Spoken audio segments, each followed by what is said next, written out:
I want to do in this concluding lecture is obviously talk about a number of things that have received passing attention in this course, but now I think is a time to crystallize our thoughts on some of these matters. And what I'm interested in is a number of considerations. One, globalization and India's relationship to globalization. Secondly, a point that I had made at the outset of this class. We discussed it at some length, but now is a time to revisit it because now we've had 10 weeks of lectures and readings. And that is India as a civilization in comparison to India as a nation state. Because we want to get some sense of what the future might be. I'm not in the business of prophesizing. That's not what I do. Nobody can really do prophecy here, and I can't really tell what the future is going to be, but I am interested obviously in what kind of future there is for 1.25 billion people in the world. And in order to understand that, I think we need to make some distinctions, primarily the distinction between a civilization and a nation state. And number three, I'm interested in the anxieties that afflict Indians, right? Particularly educated middle-class Indians. We are all educated here, so obviously I think that to some extent we have some access to that worldview, right? We have some access to that worldview. It's always a difficult question about how one accesses worldviews that are dramatically different from one's own. How does one study a civilization that is dramatically different from one's own without falling into the usual pitfalls? And the usual pitfalls is you use your own experience, you use the experience of your own country, and then you use that as a template to understand everything else. Right? So, for example, communalism, a subject that we've discussed in this class often. And one of the fundamental problems, of course, when one studies communalism is the fact that the Europeans who came to India, they came from a context where, to be quite blunt about it, religious conflict was endemic. I mean, if you have done the history of Europe in the 16th, 17th, 18th century, not to mention going back to the Crusades and the wars with Islam, right? But if you've looked at that history, you know there was brutal religious conflict in virtually all of Europe for a very long period of time. And I think the Europeans assumed that because there had been brutal religious conflict, for example, between Catholics and Protestants, and we're not even going to get into the sectarian histories, you know, to the Anabaptists and Methodists and so forth and so on. But if you just look at the Reformation, the Counter-Reformation, the religious wars, now the Europeans assumed that because that was their history, this was the history of everybody else. And that, of course, is the origins of communalism. But the real challenge there is, how does one study a civilization that is in some respects dramatically different from one's own? Right? So that's, I think, the question that you should always keep in mind, not simply with respect to this class, but with respect to any kind of material that you encounter. When you see statements being made about Afghanistan and the Arab world or Islam, you know, that this is the essential nature of this civilization, well, I think you should stop and question yourself. And you should question the writer most often about what they've written. Right, so those are the considerations that I think are important. Now, before I begin the lecture as such, let me just ask, let me try to engage in a little discussion. So one of the things that I assigned to you was a piece from one of my books. The book is called Of Cricket, Guinness and Gandhi. It's got this little quirky title because I think that sometimes one does things which cannot be accommodated within the usual rubric. And so the piece I assigned you was the opening chapter of that book. And for those of you who have read it, you know what it's about at some level, and that is the fact that Indians have been obsessed with the Guinness Book of Records. You know, I started noticing this about 20 years ago. I would pick up an Indian newspaper and there would be a little news item there. You know, Indian gets into the Guinness Book of Records because he's got the longest mustache in the world, right? Or because he's run the longest distance backwards. You know, you would see these little items there. So I got really intrigued. Why are Indians so obsessed with this Guinness Book of Records? So I actually wrote to the Guinness headquarters. And I entered into a correspondence with them, and they actually shared some statistics with me which are quite extraordinary. And the statistics they shared was that Indians actually only have less than 0.5% of all the records in the Guinness Book of Records, but between 10 to 15% of all the claims made are actually made by Indians. You know, because when a person claims to have set a record, they have to verify it. So let's say if you claim to have the longest mustache in the world and 100 people have made that claim, well, it has to be verified. And they verify it 3 times. So they'll have 3 different people go on 3 different occasions to measure the mustache. Or if you've got the longest fingernails in the world. Right, so forth and so on. I mean, there are thousands of such records, and so there are all these claims, and they have to be verified. And the question is, so what does this amount to? Is this just something that you read and then you say, oh, well, that's amusing? Right? Or is one able to then draw some inferences from this material?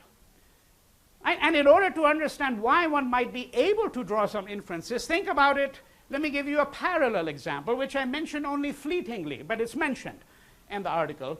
And that is that, you know, India's got a population, as you know, approximately 1.25 billion. Now, when the Olympics takes place, which is every 4 years, I'm not including the Winter Olympics, that's every 4 years too, but I'm talking about the main Olympics, which are held in the summer. Well, a country of 1.25 billion always gets fewer medals than Kenya, Ethiopia, Tanzania, not to mention 100 other countries. And you have no idea, unless you're sitting in India, what kind of anguish the middle class is going through. They're thumping their chest, you know. How come we never win any medal? And there were years, by the way, when India didn't win a single medal, not even a bronze medal. And I remember an occasion, I think it was about 20 years ago, when one Indian won a bronze medal. That was it. And when that person came back to India, I mean, they were received like they were royalty, you know. I mean, the Queen of England would not have gotten the kind of reception that this bronze medal winner got when this person came back to India. Now, the question is, what are we to understand from that? And of course, there's an anxiety. This is what I mean by the anxieties. So one anxiety is that you've got a large country, second most populous country in the world, probably is going to become the most populous country within another 15 years, according to projections that we have in the world. And yet, it's nearly at the bottom of the World Development Index. On the other hand, it has a nuclear program. It's a nuclear state. One of a handful of countries that's a nuclear state. Right? And of course, most people who are somewhat educated would always have run into Indians at universities. You know, right? One of these things that circulates on the internet. You know, the internet, of course, you can circulate anything that you want. But this is circulated with great pride. I get some version of this in my inbox almost every day. That if you look at NASA, right, the space agency here, the claim in these emails is that 20% of all the scientists and engineers employed at NASA are Indians. 20%. 30% of all Silicon Valley startups are run by Indians. Some of those figures, by the way, are not completely off the mark. They're reasonably close figures. It may be 20% instead of 30, it may be 25, and you know, it could vary from year to year, and then you know, whether a person is only an Indian or you know, they happen to be a hybrid, so forth and so on, that's where you can fudge the figures, but it's high. It's high in proportion to the percentage of Indians in the population. Right? Because what's the percentage of Indians in the United States? Slightly less than 1% of the population. And of course, then some people will not understand that, well, yes, I mean, the Indians who are here, they're not representing the cross-section of Indian society. Right? If you've come here to do a graduate degree from India, you're likely coming from a reasonably educated family to begin with, and even if you're on a fellowship, nonetheless, you do not represent the cross-section of Indian society. You represent the elite sector, in some sense. Okay? Maybe the elite here is not the top 1%, but it's the middle class, at least. And in that sense, it's not representative. But we don't need to get into technicalities. What we're trying to understand is that there is this enormous anxiety, what I've called the anxiety of influence. That why is it that we, as a country, are not as a people, why are we as a people not able to impress ourselves upon the rest of the world? Why is it that we don't really have a force? Why don't we count as a people? Why are we not treated with the respect? One of the things that Indians loathe is they loathe any comparison with Pakistan. You know, here's Pakistan, the failed state, right? This is a typical representation of Pakistan. Failed state, theocratic state.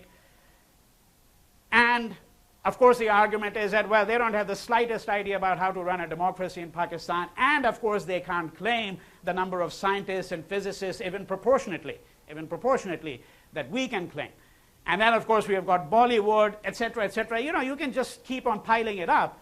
But this anxiety that India should be compared with Pakistan, this is deeply offensive to all middle class Indians. Deeply offensive. And I'm not interested in saying whether it should or should not be. I'm interested in the phenomenon, right? This anxiety of influence that we're talking about. Now, we'll return to this issue, but let me start by first suggesting that India is not only a nation state, it's also a civilization. Right? And as a civilization, it has an extraordinarily long history. It's one of the two longest continuous civilizations in the world, along with China. But as a nation state, it's a relatively new entity, born in 1947. Now, it must be said immediately that the nation state everywhere in the world is, in the long span of history, a relatively new concept. So it arises in Europe in the 17th century. There's something called the Westphalia Treaty, and the second half of the 17th century is really the birth of the nation state. It must also be said that creating a nation state is an extremely bloody affair. When you live in the nation state, you're living 25, in the case of the United States, 250 years after the process started. And it was an extremely bloody affair, even in the United States. It was an extremely bloody affair because it entailed slavery, genocide of the Native Americans, and that's how the US comes about as a nation state. And this is not singularly the history only of the United States. You'll be very surprised to learn, unless you're a specialist in European history. There was a book written by a former colleague of mine here in the history department, an exceedingly well-known professor of French history, Eugene Weber, and he has a book about the making of France. Peasants turned into Frenchmen.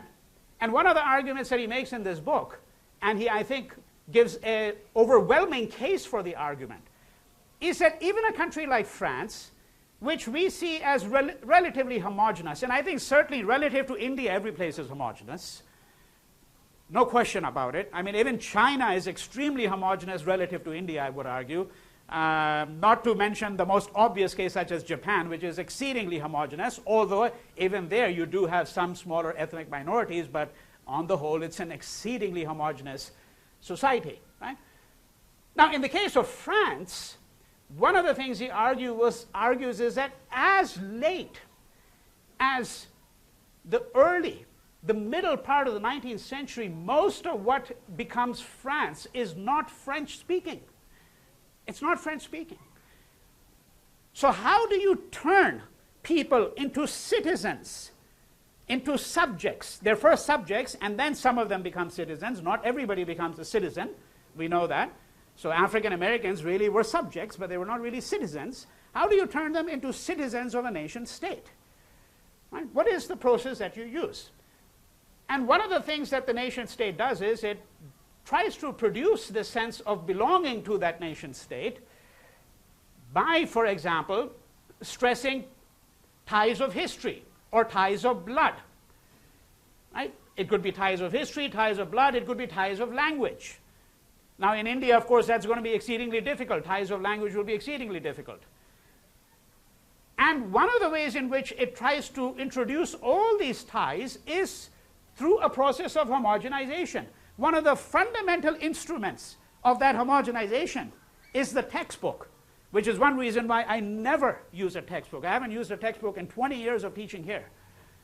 Because a textbook condenses a certain form of knowledge and homogenizes it.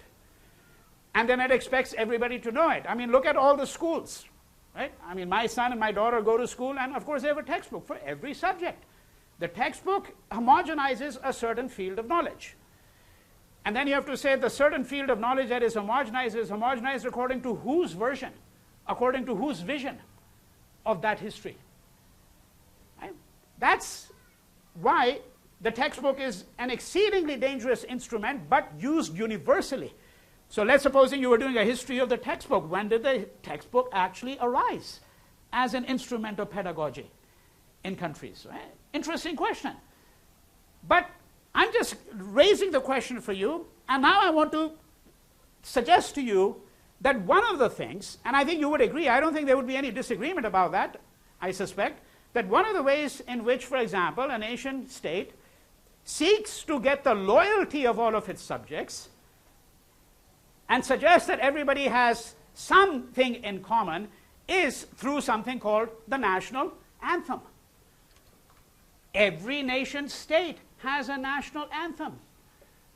And the national anthem is going to be in the national language. Right? The national anthem of the United States is not going to be in Ukrainian or Hindi. Right? I think we can be clear about that. And the national anthem of Les Marseillais in France is going to be in French. And so forth and so on. Now, India is an anomaly. It's a complete anomaly in this respect. And I want to explain why it's an anomaly and then try to draw some inferences from that with which you can agree or disagree, as you like. So I've written on this board here the names of 3 people, each of whom composed a song, each of which I want to suggest to you has the status of something called the national anthem. In India, officially, by the way, they make a distinction between the national anthem and the national song. But that distinction really doesn't mean anything at all. Because one of the things you'd have to remember immediately is that if, as I said, you have a national anthem and then you have the national anthem in the national language. Well, what is the national language of India? It doesn't have a national language. Right? I mean, I might say it's Hindi because that would mean 40 to 50% of the population probably speaks Hindi, and then there'll be people who might understand it partially because of, for example, partially because of the wide dispersal of the Hindi film over the course of the last 6-7 decades. Right? But there is no national language. And there are languages such as Bengali, Tamil, Malayalam, all of which have minimum of 50 million speakers. Minimum 50 million speakers. I mentioned to you that if you look at an Indian banknote, the amount on the banknote is written in 14 constitutional languages. So then you have Rabindranath Tagore, who's the most famous man of letters, if I may use that phrase from before, the most famous man of letters in India from the 20th century, India's first winner of the Nobel Prize for Literature. He writes a song, it's called Jana Gana Mana. It's partially in Sanskrit, partially in Bengali. 2 languages that are not understood by 95% of the population of India. This is officially the national anthem. Okay? But it's written in languages which, as I said, are completely incomprehensible to majority of the population. Then you have a song by Iqbal, and here now the anomalies become richer and richer. So Sir Muhammad Iqbal wrote a song called Sare Jahan Se Acha Hindustan Hamara. Better than all other nations is this land we call Hindustan, India. Now he wrote this when he was a supporter of Indian nationalism. Later on in life he repudiated this song. Why? Because he became a supporter of the idea of Pakistan. And of course the song is Sare Jahan Se Acha Hindustan Hamara, not Pakistan Hamara, Hindustan. Better than all other lands is India, not Pakistan, because he wrote the song well before the idea of Pakistan was formed. And he is now the national poet of Pakistan. He's the national poet of Pakistan. Okay, Iqbal. But this song, if you saw Diwar, there is this fantastic scene in Diwar when the mother and her 2 boys have migrated to Bombay. And you remember that a few minutes after that, there is a scene where the younger son, Ravi, is standing outside a school, wistfully thinking about the fact that wouldn't it be nice to go to school? And there's a song playing in the background. You know what that song is? Sare jahan se acha Hindustan hamara. Right? He's listening to it. And then, of course, his older brother realizes that, hey, you know, my younger brother would like to go to school. And it's at that point that Vijay decides that he's going to take up a job and he's going to start polishing shoes. He's going to become a shoe shine boy. Right? That's what he's going to do, in order that he can send his younger brother to school. But it's interesting that the song he's listening to, right, which, because all the children are gathered in the school, and that's what children do. Very often they recite the national anthem or something like that. But this is not the official national anthem, although it is far more popular than Jana Gana Mana. And then we have a third one called Vande Mataram, which is Hail the Motherland, written by Bankim Chandra Chatterjee, a Bengali novelist. And this one is in Bengali or Bangla. Now you can imagine what the Hindu nationalists think, because what would the Hindu nationalists like to do? They'd like to shelve all these three, create a new national anthem, which will be in Hindi. That's what they'd like to do. And this, the fact that we can have these three together, this is what fills me with hope. That's what fills all the Hindu nationalists with despair. This is what fills me with hope. Why? Because what we're saying is that this is a culture that can still accommodate extraordinary notions of plurality. That there's still people who refuse to be homogenized despite all the provocations that they receive. And I think there's plenty in India to fill one with despair. I get the New York Times daily. I'm one of those few people, I think, as I mentioned to you before, who still gets a print edition in the morning delivered at my doorstep. And in the last 10 days, there have been about 8 articles on India. And if you read those articles, it would be enough to fill anyone with despair. One of those articles is about the condition of the mentally ill in India. You can imagine that even people who are not mentally ill, I think, are suffering enough. And those who are mentally ill, well, they're basically just trash from the point of view, unfortunately, of the state. Who's got time for them in a country worth 1.25 billion? So it basically is an article about the miserable conditions under which these people live. One article is about the fact that India prescribes more antibiotics than half of the world put together. And therefore, now you've got these strains of disease, bacteria, which are completely resistant even to the most recent antibiotics. 900,000 infants killed in India last year because, frankly, the antibiotics were just not effective. Right? So if you keep on reading articles like that, you can see why they would be enough to fill one with despair. However, I'm suggesting to you that the fact that we have this kind of situation is, I think, something that is not only a matter of hope, but something that we need to think about.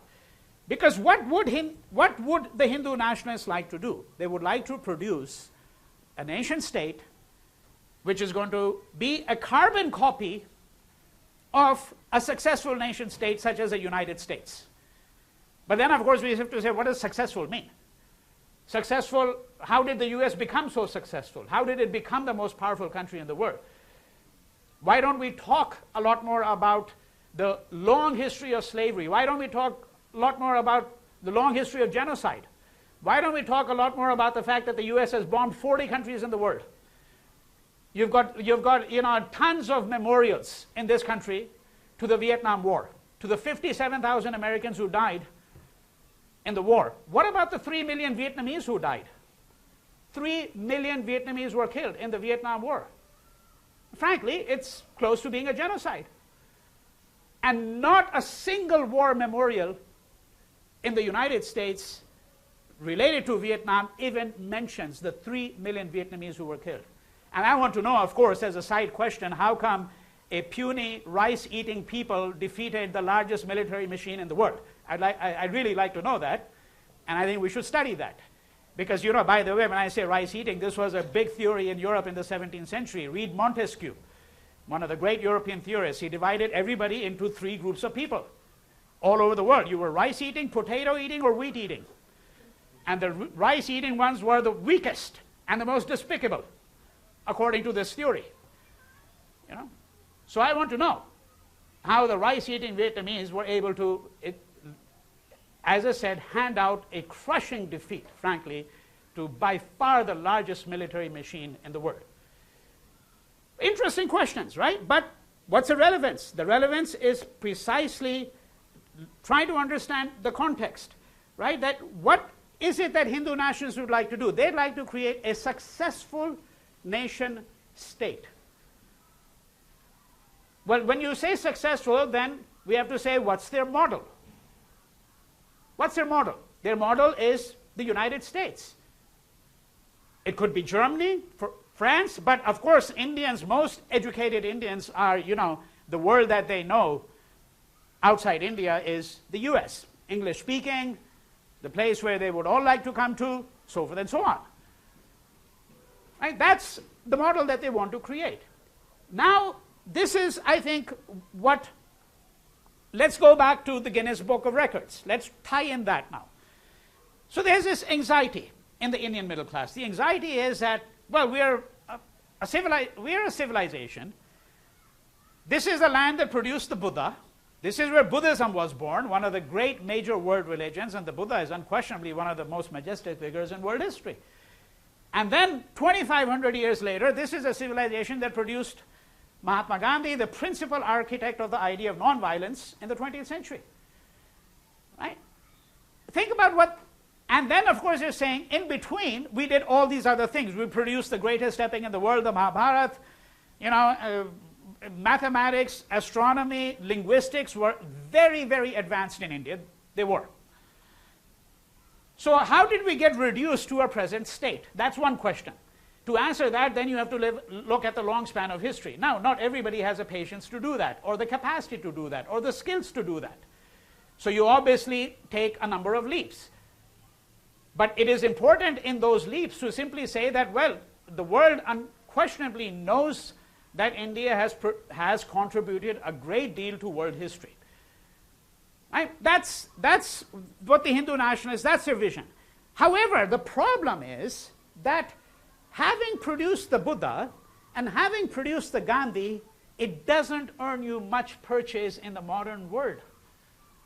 Most people couldn't care less whether you produced a Buddha or not. What matters is, can you feed your people? Do you have something equivalent to the American stock market and Wall Street in India? Something on that scale. How come all the people who do the outsourcing are Indians, but how come all the great ideas are all coming out from here? After all, Steve Jobs or Bill Gates were not Indians. Right? That's what they're thinking. That's the concern for them. So the concern for them is that, yes, we understand that India was a great civilization, but frankly, it's not humbug, but it just doesn't get you anywhere nowadays. Because all that really matters, from their point of view, is the fact that you have to be a powerful nation state. And this is, you know, Henry Kissinger, when he was the Secretary of State in the United States 30 years ago, 30, 40 years ago, you know, when China went nuclear, so China was the first country in Asia to go nuclear, right, become a nuclear state. Kissinger wrote an article in Foreign Affairs, and he said very clearly, the Chinese are very smart because they understand that nobody really cares a fig about Chinese civilization and Confucius, but if China has a nuclear weapon, we're going to take them a lot more seriously. That's what Kissinger wrote. That the only thing that earns you respect, unfortunately, in the modern world is being a muscular nation state. Now I've added a new word to my discussion, muscular nation state. Right? And of course that's one reason why India decided to go nuclear. Because then you have to logically ask yourself, I mean, why would India expend such a huge amount of money? You know, there's a piece by Amartya Sen which is in the reading for this week. So if you read it, he goes over some of these questions. Why would India expend such a huge amount of money developing its nuclear weaponry program, considering all the problems that India has? And we don't need to rehearse them now because you've heard about that over the course of the last 9 weeks already. So why is India doing that? Because one of the things it's doing is it's looking at China and saying, well, this is what got China some respect. Now we can earn some respect in the world too. Right? That's the thinking there about going nuclear. Now, of course, the arguments that are going to be advanced officially are completely different. The arguments that are going to be advanced officially are nuclear deterrence. We need nuclear deterrence. Who do you need nuclear deterrence against? Obviously Pakistan and China itself. Right? But then, of course, you'd have to examine the whole theory of nuclear deterrence. And that's one reason why, despite the fact that you've had two huge nation states with a massive nuclear arsenal, that is the United States and Russia, or the Soviet Union as it was known before, that's one reason why essentially there's a balance that is maintained, and neither country has obviously launched nuclear weapons, except for, of course, the bombing of Hiroshima and Nagasaki in 1945, right, but after that there's never been an incident, and everybody really knows, in a sense, that it would be absolute suicide to do that. And yet, why does India, why does Pakistan still use the doctrine of nuclear deterrence? Why do they expend so much money? One of the reasons why they do so, I'm saying, and this is where economic data is not going to be sufficient. One of the reasons they do so is because of the notion that being a nuclear state is a form of cultural capital. Right? It's what earns you respect in the world. Nobody's going to be fooling around with us if we're a nuclear state. And so if you go back to the Guinness Book of Records now, I'm saying that's really what's behind all of that. Except that, of course, and this is where it becomes exceedingly complex. So on the one hand, I want to suggest to you that the middle class in India has all these anxieties. And these anxieties are that, well, we're such a large nation, but we can't even get one miserable bronze medal in the Olympics. It's shameful, because Kenya will win 4. You know why Kenya wins 4, right? I hope all of you know that. Because Kenya and Ethiopia, between the two of them, dominate long-distance running. I mean, just, every time they have a marathon, Boston Marathon, New York Marathon, just look at who the winners are. They're always Kenyans and Ethiopians. They just dominate that sector completely. And so they've got, a guaranteed number of medals. Well, India doesn't dominate anything in the Olympics at all. And I found it very amusing that the one gold medal that India won some years ago was for shooting, right? Because in India, you can't actually lawfully own a gun, except in very rare circumstances, right? Yeah.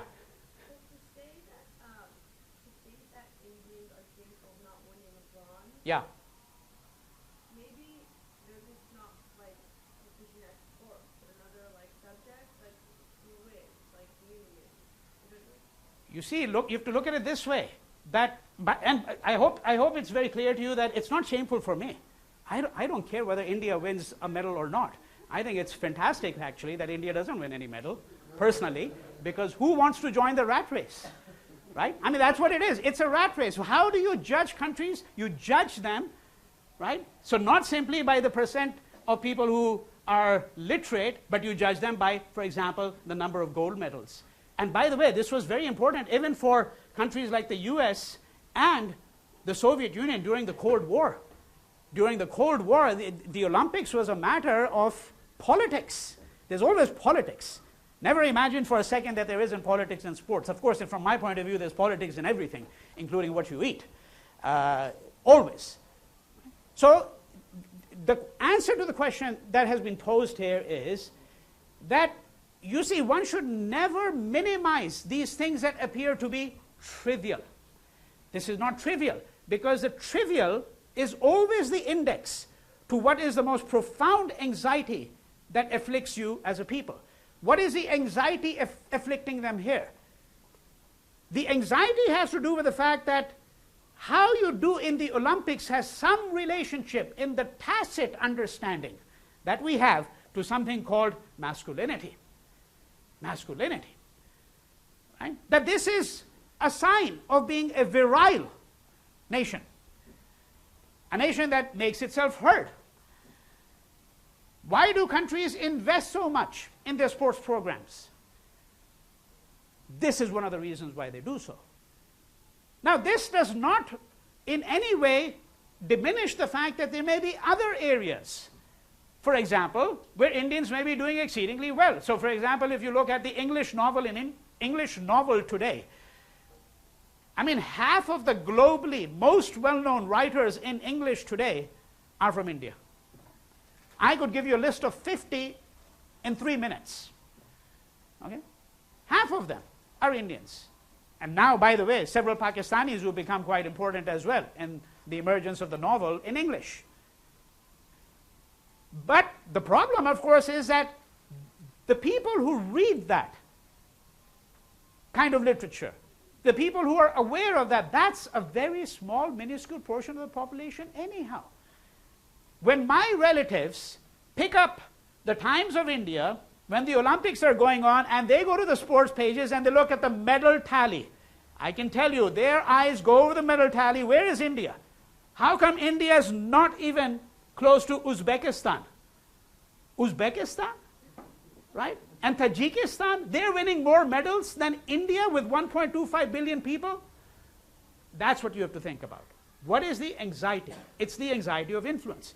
That here, we're a country that produced the Buddha, Gandhi, great literature, the Mahabharata, physics, mathematics, so forth, so on, right? And yet, we can't even get a medal, right?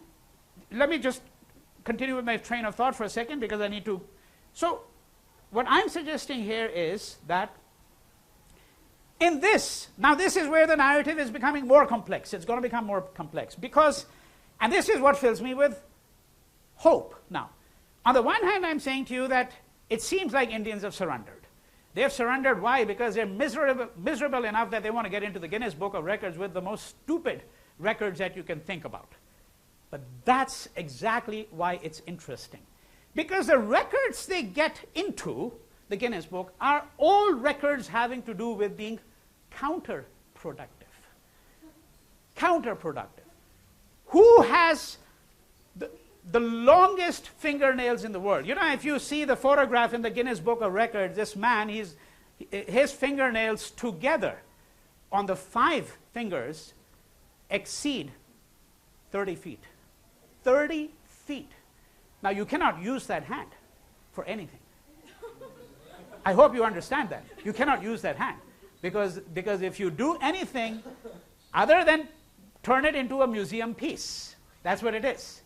He's now turned his hand into a museum piece. So whatever he does, he has to do with his left hand. Okay? And this is counterproductive. What is the most dominant ethos of modernity? It's productivity. It's the whole idea of the market, growth.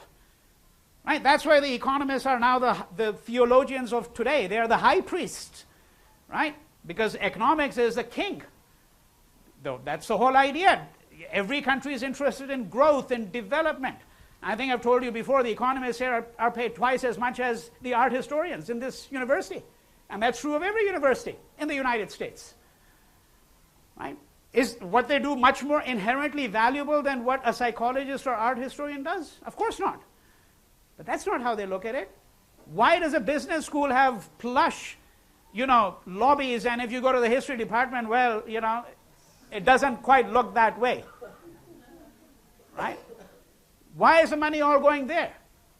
It has to do with the fact that the mantra, the chant of modernity is growth, development, the market. Right? And the market means productivity. That's the whole idea. You increase productivity and continue doing that endlessly. And of course, then we get into such things as climate change problems, consumption, when life starts to become completely skewed and off balance. Right? So, you understand what I'm arguing here in this piece. I'm saying that prima facie, on the one hand, it's clear that India has surrendered. It's said, we're going to join the rat race. We're going to join the rat race. We're interested in becoming like the US. We want to win more medals. We want to have more people in the Guinness Book of Records. Of course, we want to have greater productivity, all of that. On the other hand, there is a resistance in everybody in India. That resistance comes from the fact that the project of the nation state is an incomplete project. It's incomplete everywhere, by the way, but it's woefully incomplete in India. Because what would it mean to be complete? To be complete means that all the country has been homogenized into thinking pretty much the same way. That we all do our shopping at the equivalent of Walmart and Costco. Well, all you can quibble about is whether you want to go to Walmart or Costco, right? I mean, if that's the most enlightened debate that we're going to be reduced to having, which is what happens when the market becomes all dominant. But Indians, I'm saying, at the same person who seems to have surrendered, a part of himself is resisting this impulse. So what does he do? He or she, he sets the record for the most unproductive thing that you can think about. Right? You have a mustache that's, 8 feet. Imagine, 8 feet wide. Okay? Or running backwards. This is when the Prime Minister of India, his big slogan was, let's take the country forward. This guy, he sets a world record for running backwards. I just love it. Right? That's the anomaly. And this, I'm saying to you, this is not trivial, because it gives you an insight into what's happening over there. So I'm saying, in India, we have still a contest between the idea of India as a nation state. If it's going to be only a nation state, it's going to be tragic. And it's going to be tragic because I think the nation state is a tragic entity everywhere in the world. It homogenizes people, railroads them, brutalizes them. That's the story of France. If most of France was not French-speaking, what did you have to do? You had to coerce people into taking up French. And usually the coercion is at the point of the sword. Right? What is the story of the Soviet Union in the 20th century? It's a story of trying to catch up to the West. What's the story of China today? Not just catch up, but we'll do better than the West, if we can. So the question is, do we in India want to simply go down that trajectory, or is there still some hope and say that, well, look, we need to step back here, we need to think of our civilizational moorings, we need to think about what's not simply best for all of us, but how can one resist the dominant forces of homogenization? And this brings me to the subject of globalization. I've sort of hinted at it when I've talked about the market, but I want to make it much more explicit now. Now, when we say globalization, most people, in my view, mistakenly think of it as a relatively recent phenomenon. And let's say, when did the term really first start to be used widely in literature? I can tell you, about 30 years ago. That's when the term started to be used. And then, of course, it became extremely popularized, and then you got cliches, such as the one by Hillary Clinton, right? The whole world is a village kind of thing, complete mumbo-jumbo, frankly, if you ask me. What does that mean, right? But globalization, I want to submit to you, is in fact a process that's been going on for several centuries. Several centuries. For example, the slave trade was probably the first form of globalization in the modern period. What is globalization, right? Globalization means the rapid exchange of goods, the rapid movement of people, the transgression of boundaries. Right? That's why, of course, all the major capitalist economies love a globalized world, because they just love to see Coca-Cola in every nook and corner of the world where even colonialism was not able to reach it. One way to look at globalization is to say that globalization aims to finish the job that colonialism started but could not finish. Because what did colonialism do? It brought artifacts of Western civilization to the rest of the world. Right? But what was the degree of penetration of colonialism? In some cases, not very much. In some cases, immense. So in India, there were large pockets of people. At the time of independence in 1947, there were huge pockets of people who, frankly, had no contact with anyone who was a white man. I asked my father, who was quite educated, by the way, several degrees. He never saw a white man until he was in his 20s. Right? And he didn't live, at 10,000 feet in some remote little, mountain village. Not at all. But we're not just talking about whether you saw a white man or a white woman. I'm saying that the artifacts of colonialism, including English education, had not penetrated widely, or the legal system had not penetrated widely necessarily into all parts of the country. Now, globalization, one way of looking at it is to say that globalization, as I said, resumes the job, finishes the job that colonialism was not able to do. Because if globalization means that borders no longer count, and which of course is completely false, because all those who are in favor of globalization also believe in enforcing borders. You wouldn't have any problem of so-called illegal immigrants to the United States if we didn't have borders. So this idea that, oh, borders don't exist for people who believe in globalization, that's complete nonsense, frankly. It's just that they want borders in some places and don't want borders in other places. They don't want borders for American goods. They don't want borders for American cars. Those cars and American goods should be able to go anywhere in the world. And I'm not saying that only the Americans think that way. Of course, if you're French, then you want French goods to be able to circulate widely all around the world.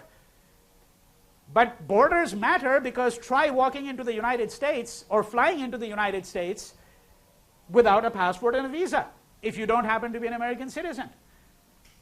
Right? So globalization is, what's a brief definition? Brief definition is that globalization is a social process which involves the rapid exchange of goods, the circulation of goods without hindrance, a greater facility for communication. That would be the other aspect of it, the fact that all of us sitting here can shoot off a message and somebody in India in 10 seconds can access it, right? Through whatever means, whether it's texting or Skype, etc., etc.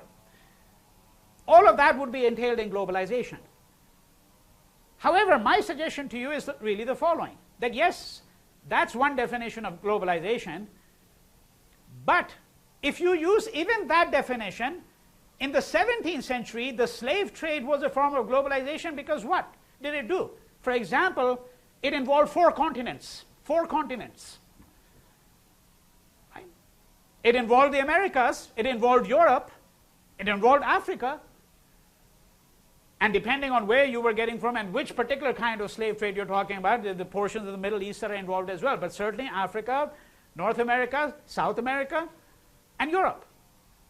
Huge number of middlemen involved in it, which is what happens in globalization. So you've got a company based here, and then they've got obviously subsidiaries, branches, middlemen, agents, right? All of this was involved in the slave trade. Now, if we're all gung-ho about globalization, are we also gung-ho about the slave trade? I hope not. We'd have to really think about what globalization really means. But I want to make a much more radical claim than that. When we say globalization, what people think about is how certain icons and images and certain kinds of things get globalized. So if I said, what's an illustration of globalization? Somebody might say McDonald's. Right? And that would be correct, by the way. The US military and McDonald's are both in about 180 countries, by the way. That's another thing that's become globalized, is the US military, for your information, if you don't know. Okay? They have bases in as many countries as McDonald's. Okay? And you want to ask yourself why they do. So McDonald's, Burger King, right?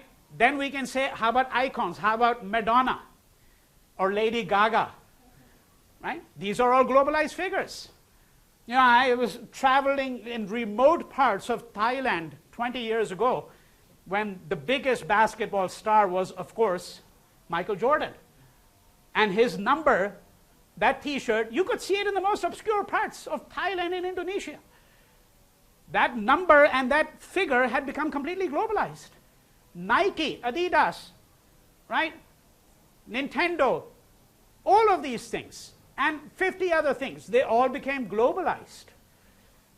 So they cross borders, and of course when they cross borders, then there are interesting things. You know, when McDonald's, of course, that's what they do. They hire all these people who study this, that when McDonald's globalizes, it just doesn't do it, quote, in a uniform way, right? So it has to package things a little bit differently. So for example, in India, it cannot sell its largest selling item for the obvious reason that the cow is sacred. So what kind of McDonald's are you going to have where there are no beef burgers? And that's why there's this company that produces dal, which the Indians got very upset by, especially the Gujaratis. So there's a little doll, I have it in my collection, and it's a Gujarati. They're the very racist kind of dolls. So it's got 5 buttons produced by a company here. You press button number 2, and this Gujarati says, give me a burger, everything on it, no beef. Yeah? Everything on it, no beef. Right? So that was your little Gujarati doll. Right? So what does McDonald's do? It tailors its products to that particular country. Right? So if it's selling its burgers in Muslim countries, what does it have to do? Anybody? What's the one requirement? Immediate, yeah? Halal. No pork, of course, and all meat has to be halal. Right? I'm not going to get into discussing what halal is, but it's it's the equivalent of kosher, if I may put it this way. And of course, by the way, if you're selling in Israel, you have McDonald's that have to observe all the kosher laws, all of them, in their McDonald's. And in India, of course, it means no beef, etc., etc., etc. And that's why they hire all these so-called smart MBA types, right? Okay, well, let's just figure out what's the best marketing strategy, for India or for Nepal or whatever the case might be. So now, my submission to you is the following. That, yes, this is not incorrect to say that McDonald's and Madonna and Michael Jordan and LeBron James, they all become globalized figures. However, this is not very interesting. Because this is not where the greatest peril is. What really becomes globalized, and we don't know about it, and that's really what I study, and that's what I've tried to convey to you in little bits and pieces, right? What really gets globalized are certain forms of thinking. Knowledge systems. So Western social science becomes the social science for all over the world. Doesn't matter whether you're in Timbuktu or Beijing or Banaras in India. Doesn't matter. The assumption is the same models that are used to study the West are going to be the models by which we're going to study the rest of the world.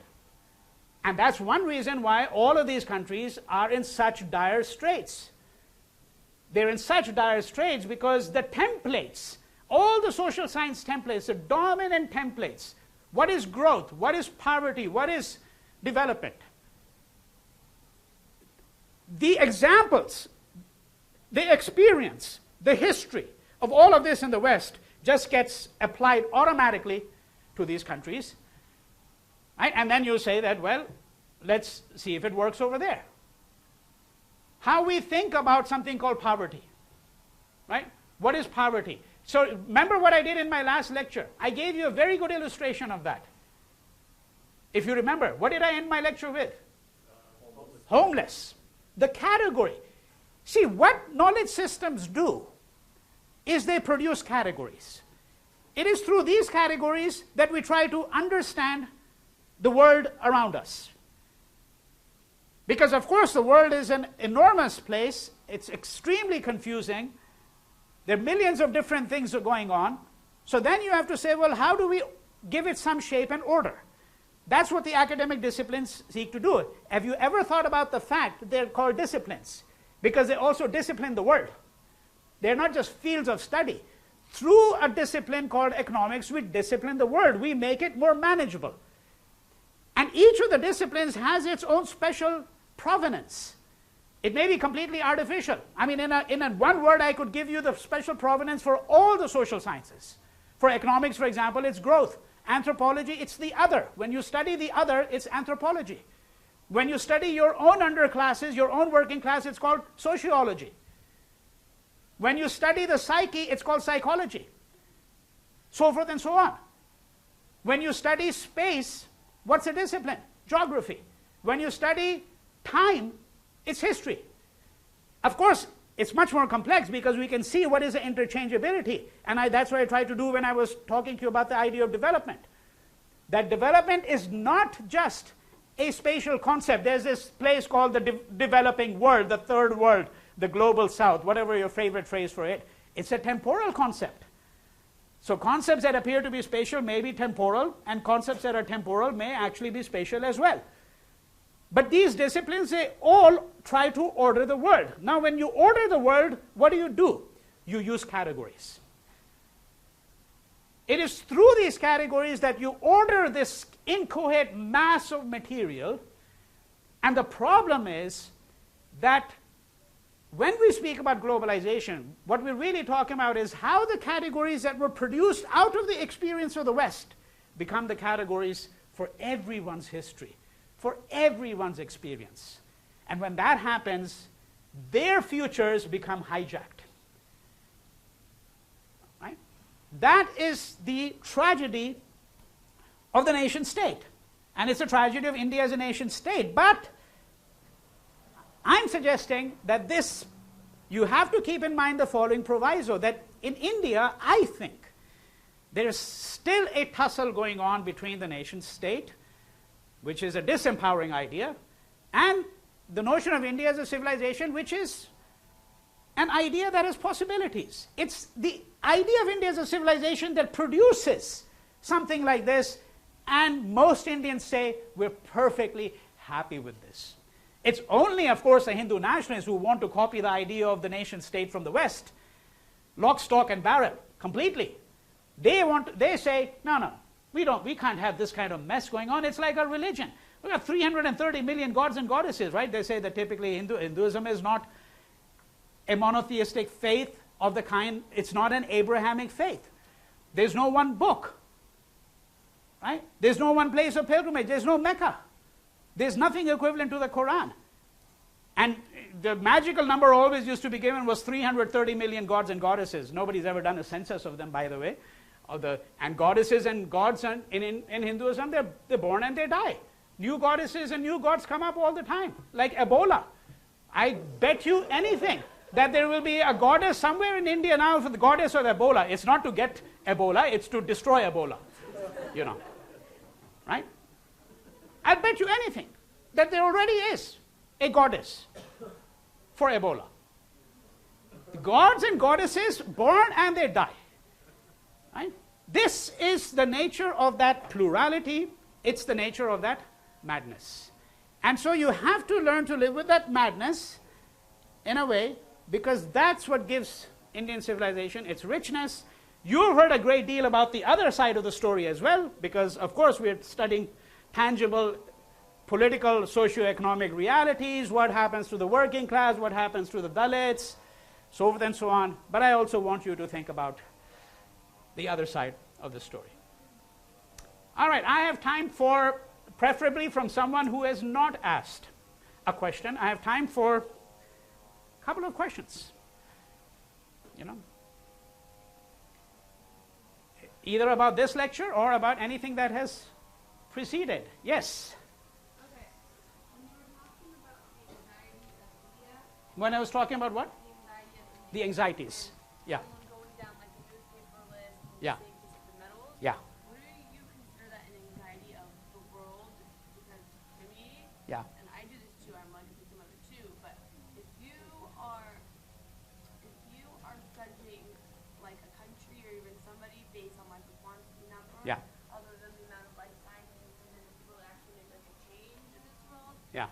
in comparison to like a medal for someone's strength or their intelligence, would you consider that an anxiety of like not just India but of the modern day world? But I mentioned very clearly that if you look at the Cold War, that there was always this concern, even in the United States and the Soviet Union. However, we have to remember that some of these phenomena appear in a much more exaggerated form in some places rather than others. So, for example, if you take Iran, the problems there are not dissimilar. Why? Because, again, you have an ancient civilization.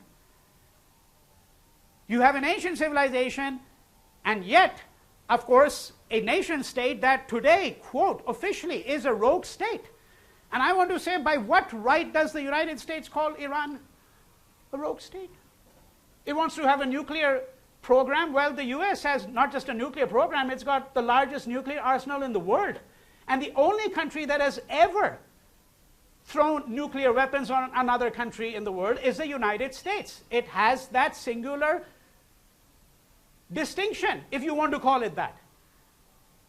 The idea that people sitting here in the foreign policy establishment should be calling Iran a rogue state is, I think, not just unacceptable, it's downright revolting. You know, right? So, yes, I'm not saying that there might not be other people in other countries that might not have the same kind of thing, but you have to think about the juxtaposition. You see, you cannot have that kind of anxiety, for example, in New Zealand. Why? Because there is no civilization that goes back 2,000 years. The natives were all eliminated, mostly, the Maoris. Right? I'm talking, that's why I said, this is a land that produced the Buddha. Half of the world's religions were born in India. Half of them. Right? The first grammar that was ever written is still considered, ever written anywhere in the world. Panini's grammar of Sanskrit 2,000 years ago is still seriously studied by linguists today. Right? And yet then there are people who are saying to themselves, yeah, but look at India today. Right? Because being a great civilization and all of that, I'm saying, doesn't earn you purchase. So these phenomena, this phenomenon, by the way, is quite unique to India, this one here. So we can also talk about this. You're not going to find a nation state. Incidentally, Rabindranath Tagore, I didn't tell you the other anomalies, he also wrote a song which becomes the national anthem for Bangladesh. Amar Sonar Bangla, my golden Bengal. So that's the national anthem of Bangladesh, a separate country, written by Tagore, who's the national poet of India. Right? But the song is in Bangla, and of course Bangla is not the language, or Bengali as it's otherwise known, is not the language spoken by most Indians. You know. All right, I think that we're going to end with this. Thank you very much.